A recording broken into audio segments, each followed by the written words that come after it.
Yo, what's going on? John from Think About Comics.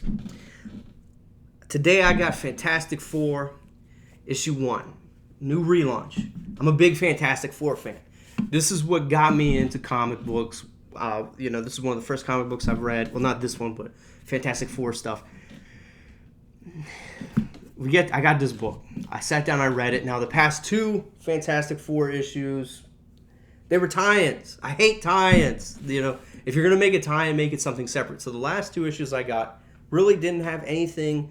Well, it kind of did, but it just felt like I didn't need to read it. This is strictly Fantastic Four issue 1. It's got all of them on the cover. Great Alex Ross cover. It only features one member of the Fantastic Four. Ben Grimm, the Thing.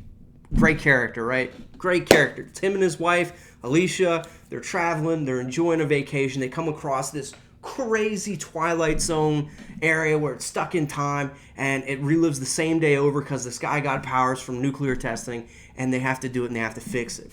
Now, I like that story. I think it's cool, and I think it fits that old school Fantastic Four vibe. They're not superheroes. They're explorers.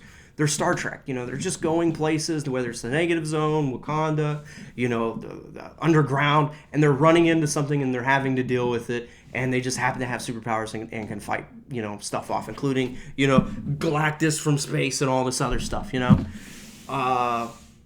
With that being said, this story, it's something that I do want from future Fantastic Four stories, where they're not, there's no hero of the week or whatever. There's a problem that they have to sit down, think about, and solve, and that Star Trek kind of feel.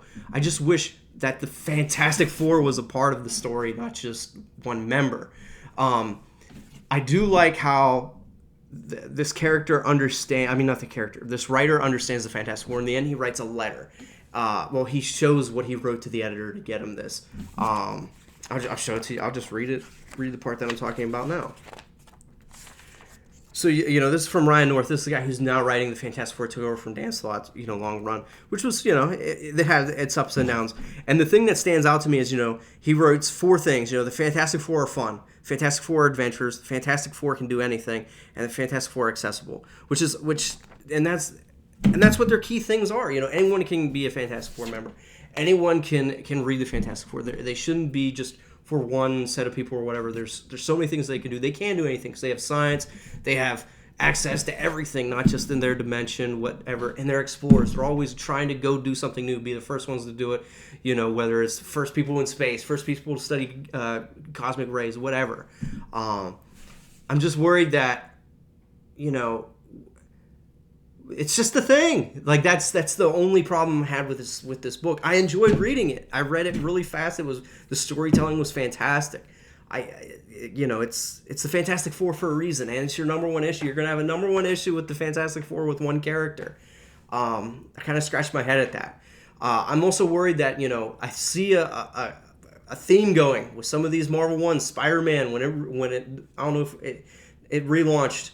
I don't know if that's the new thing that Marvel's going to do. Something happened to Spider-Man where everyone hates him, where they feel like kind of distance to him.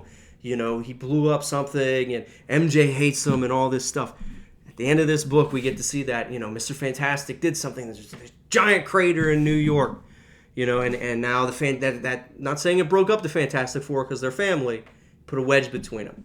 And we don't know what it is. I hope that isn't the new status quo for Marvel books where, there's going to be a mystery and we're going to have to keep reading and figure it out. That's already happened. Don't do that. Let me go and see it unfold and see how the characters react. I don't want to see their reactions to something that I don't even know what happened. I shake my head at that stuff. But overall, I'm excited for this book. I thought this book was great writing, great art. The only issues I've already said, and I'm not going to say it again. I am totally on board with this series. If you're an FF fan, I would definitely check this out. If you're new to FF, I would definitely check this out because I feel like this is going to be a very new, interesting way to read the Fantastic Four, and I can't wait to check it out. But hey, thanks for checking us out, and give us that like, give us that subscribe, and hit me up in the comment section. What do you think of Fantastic Four issue 1?